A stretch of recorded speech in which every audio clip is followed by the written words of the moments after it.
The chickens were fine the night before, caged, fed, locked up tight. But come morning, the farmer finds them all dead. No signs of a struggle, no blood, just 2 puncture wounds on each animal's neck and the bodies drained completely dry. This isn't the work of a fox, a dog, or a thief. It's something else, something no one has ever truly seen. And yet somehow everyone fears the chupacabra. The name chupacabra means goat sucker in Spanish, a nod to the creature's most infamous habit, draining the blood of livestock, especially goats. Reports of this strange predator first gained traction in Puerto Rico during the mid-1990s when dozens of animals were found dead, their corpses eerily bloodless and bearing precise, surgical-looking wounds.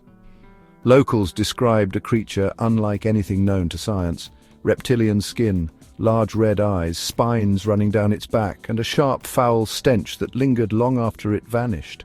Some said it walked on 2 legs like a kangaroo. Others described it on all 4s, with movements that were twitchy, unnatural, predator-like, but not of this world.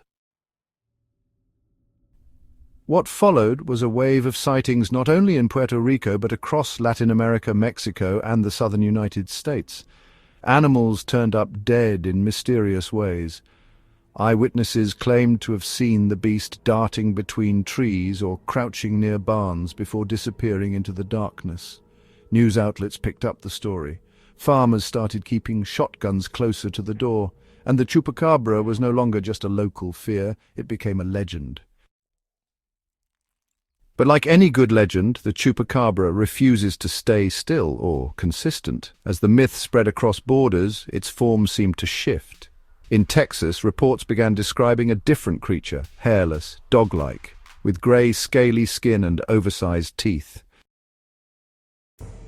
Scientists claimed these were coyotes with mange, a skin disease that causes severe hair loss and a gaunt, grotesque appearance. The explanation made sense until people pointed out that these animals didn't just kill livestock. They left them untouched, not eaten, just drained. Skeptics argue the chupacabra is nothing more than mass hysteria, fueled by media, fear, and a little bit of folklore. They say the puncture wounds are from scavengers, the lack of blood is a misunderstanding of how bodies decompose, and that the creature simply doesn't exist, but others aren't so sure. In some cases, footprints have been found near drained animals, too large for a dog, too deep for a fox. In others, entire areas have gone quiet overnight, birds fleeing trees, dogs refusing to go outside like nature itself is reacting to something it can't explain.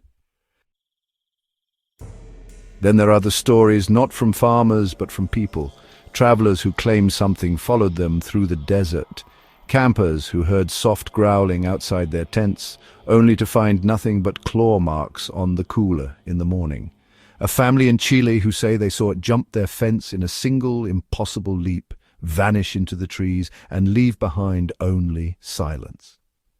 And one missing goat. Is the chupacabra real, or is it a modern myth born from fear, coincidence, and viral stories? There's no hard proof, no bones, no bodies, no video that holds up to scrutiny. But there's something powerful about a creature that exists in the shadows, on the edge of belief, a beast that terrifies not with what it shows, but with what it leaves behind. Empty cages, silent nights, lifeless animals, and questions that no one can answer. So, the next time you're walking in the dark countryside, and you hear something move just outside the reach of your flashlight, don't stop. Don't investigate. And whatever you do, don't look into the trees. Because the chupacabra doesn't want you to run, it wants you to panic. Have you ever heard stories of the chupacabra where you live? Let us know in the comments. And don't forget to like, subscribe, and hit the bell for more modern monsters and ancient myths.